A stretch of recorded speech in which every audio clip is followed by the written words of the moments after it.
ആകാശവാണി.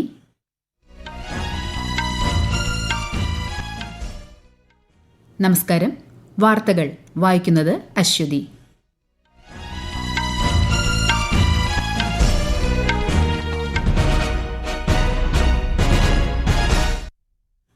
പ്രധാന വാർത്തകൾ.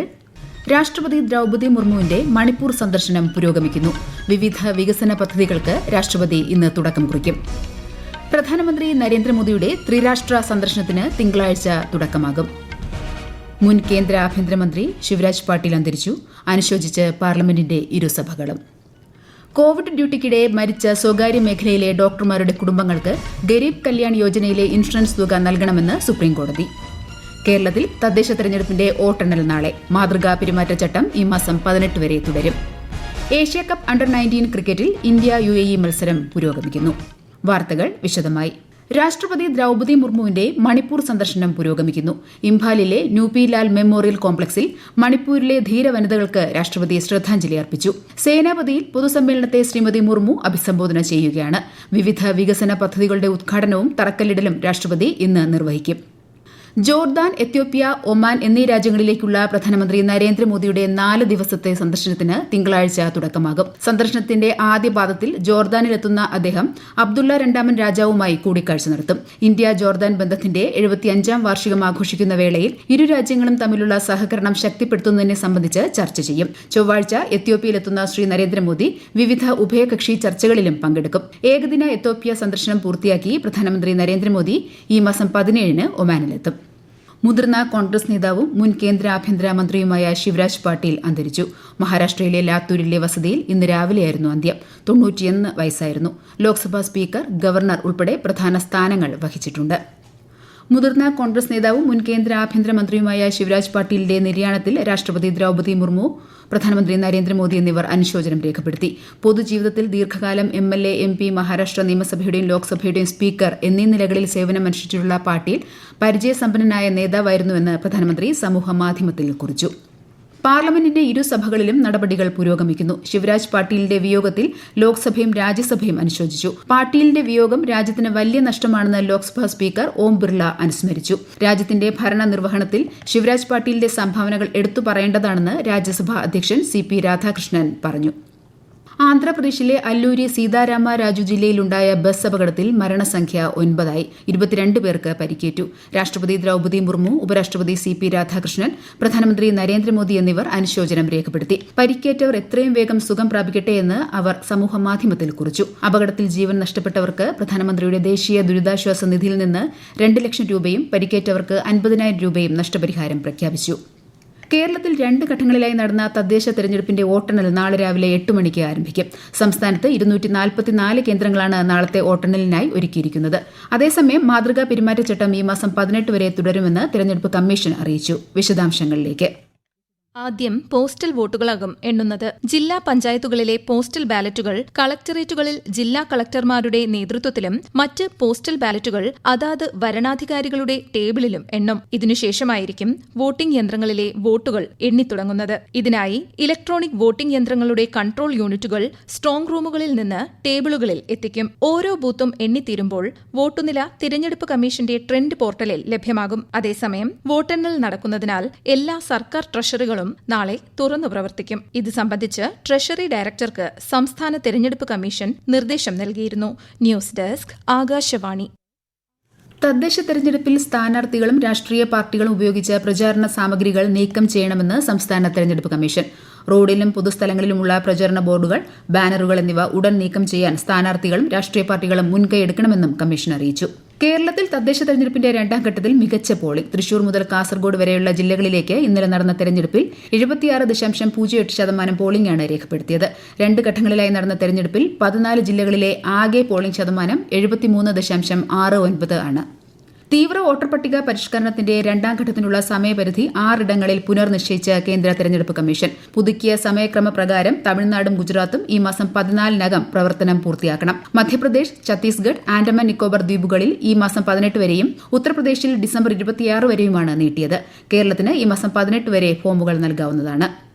കേരളത്തിൽ ഡിജിറ്റൈസ് ചെയ്ത ഫോമുകളുടെ എണ്ണം 2,75,99,466 ഉയർന്നതായി മുഖ്യ തെരഞ്ഞെടുപ്പ് ഓഫീസർ രത്തൻ യു കേൽക്കർ. ഇത് മൊത്തം വിതരണം ചെയ്ത ഫോമുകളുടെ 99.10% അദ്ദേഹം അറിയിച്ചു.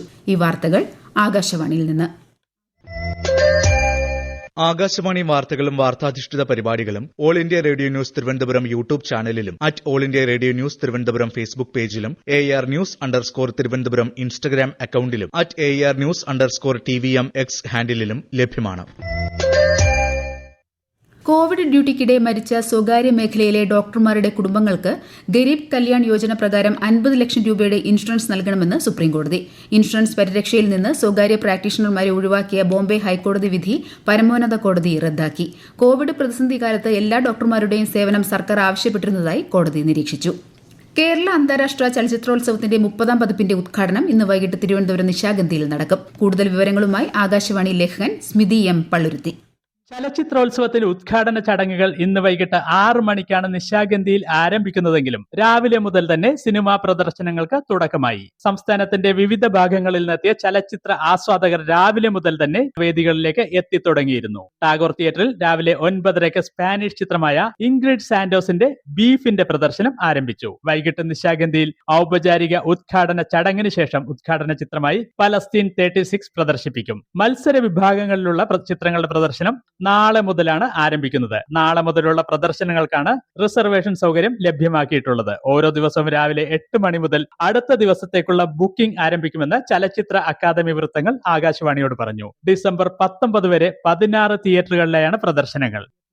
ദുബായിൽ നടക്കുന്ന ഏഷ്യ കപ്പ് അണ്ടർ-19 ക്രിക്കറ്റ് ഏകദിന ഉദ്ഘാടന മത്സരത്തിൽ ഇന്ത്യ UAE മത്സരം പുരോഗമിക്കുന്നു. ടോസ് നേടിയ UAE ഇന്ത്യയെ ബാറ്റിംഗിന് അയച്ചു. ഒടുവിൽ റിപ്പോർട്ട് കിട്ടുമ്പോൾ ഇന്ത്യ 33.2 ഓവറിൽ 3 വിക്കറ്റ് നഷ്ടത്തിൽ 266 റൺസ് എടുത്തിട്ടുണ്ട്. ഞായറാഴ്ച ഇന്ത്യ പാകിസ്ഥാനെ നേരിടും. ഈ മാസം 21-നാണ് ഫൈനൽ. ചെന്നൈയിൽ നടക്കുന്ന സ്ക്വാഷ് ലോകകപ്പിന്റെ 2ാം പൂൾ ബി മത്സരത്തിൽ ബ്രസീലിനെ പരാജയപ്പെടുത്തി ഇന്ത്യ ക്വാർട്ടർ ഫൈനലിൽ പ്രവേശിച്ചു. അടുത്ത മത്സരത്തിൽ ഇന്ത്യ ദക്ഷിണാഫ്രിക്കയെ നേരിടും. നടി ആക്രമിക്കപ്പെട്ട കേസിലെ 6 പ്രതികളുടെ ശിക്ഷാവിധി അല്പസമയത്തിനകം. എറണാകുളം പ്രിൻസിപ്പൽ സെഷൻസ് കോടതിയാണ് വിധി പറയുന്നത്. കേസിൽ ആദ്യ 6 പ്രതികളും കുറ്റക്കാരെന്ന് കോടതി നേരത്തെ കണ്ടെത്തിയിരുന്നു. ബലാത്സംഗം, ഗൂഢാലോചന, തട്ടിക്കൊണ്ടുപോകൽ തുടങ്ങിയ കുറ്റങ്ങളാണ് ഇവർക്കെതിരെയുള്ളത്. കേസിലെ 8ാം പ്രതിയായ നടൻ ദിലീപിനെ കോടതി വെറുതെ വിട്ടു. കൊച്ചി മുസിരീസ് ബിനാലെ 6ാം പതിപ്പിന് ഇന്ന് തുടക്കം. ഫോർട്ട് കൊച്ചി പരേഡ് ഗ്രൌണ്ടിൽ വൈകിട്ട് 5:30 മുഖ്യമന്ത്രി പിണറായി വിജയൻ ബിനാലെ ഉദ്ഘാടനം ചെയ്യും. 110 ദിവസം നീളുന്ന ബിനാലെ അടുത്ത വർഷം മാർച്ച് 31-ന് സമാപിക്കും.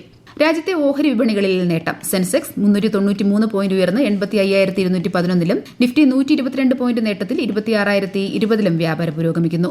സ്വർണ്ണവിലയിൽ വൻ വർധന. പവന് 1,400 രൂപ വർദ്ധിച്ച് 97,280 രൂപയും ഗ്രാമിന് 12,160 രൂപയുമാണ് ഇന്നത്തെ വില. ഇന്ന് 75ാം ജന്മദിനം ആഘോഷിക്കുന്ന വിഖ്യാത നടൻ രജനീകാന്തിന് പ്രധാനമന്ത്രി നരേന്ദ്രമോദി ആശംസകൾ നേർന്നു. ചലച്ചിത്ര ലോകത്ത് 50 വർഷം പൂർത്തിയാക്കുന്ന രജനീകാന്തിന്റെ അതുല്യ സംഭാവനകളെക്കുറിച്ച് പരാമർശിച്ച പ്രധാനമന്ത്രി രജനീകാന്തിന്റെ അഭിനയം തലമുറകളോളം പ്രേക്ഷകരെ ആകർഷിച്ചതായി അഭിപ്രായപ്പെട്ടു. ബംഗ്ലാദേശിൽ സ്വതന്ത്രവും പങ്കാളിത്തപരവുമായ പൊതു തെരഞ്ഞെടുപ്പ് നടത്താൻ ആവശ്യപ്പെട്ട് ബംഗ്ലാദേശ് മുൻ പ്രധാനമന്ത്രി ഷെയ്ഖ് ഹസീനയുടെ അവാമി ലീഗ് പാർട്ടി തെരഞ്ഞെടുപ്പ് കമ്മീഷൻ പ്രഖ്യാപിച്ച ഷെഡ്യൂൾ പാർട്ടി നിരസിച്ചു. അടുത്ത വർഷം ഫെബ്രുവരി 12-ന് പൊതു തെരഞ്ഞെടുപ്പ് നടത്തുമെന്ന് ബംഗ്ലാദേശ് മുഖ്യ തെരഞ്ഞെടുപ്പ് കമ്മീഷണർ AMM നാസിർ ഉദ്ദീൻ പ്രഖ്യാപിച്ചിരുന്നു. ഇടക്കാല സർക്കാർ അവാമി ലീഗിന്റെ എല്ലാ പ്രവർത്തനങ്ങളും നിരോധിച്ചു.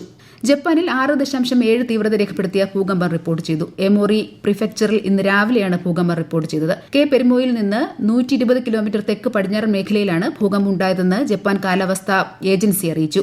സുനാമി മുന്നറിയിപ്പും പുറപ്പെടുവിച്ചിട്ടുണ്ട്. അതേസമയം വടക്കൻ ജപ്പാന്റെ പസഫിക് തീരത്ത് മുന്നറിയിപ്പ് പിൻവലിച്ചിട്ടുണ്ട്. പ്രധാന വാർത്തകൾ വീണ്ടും.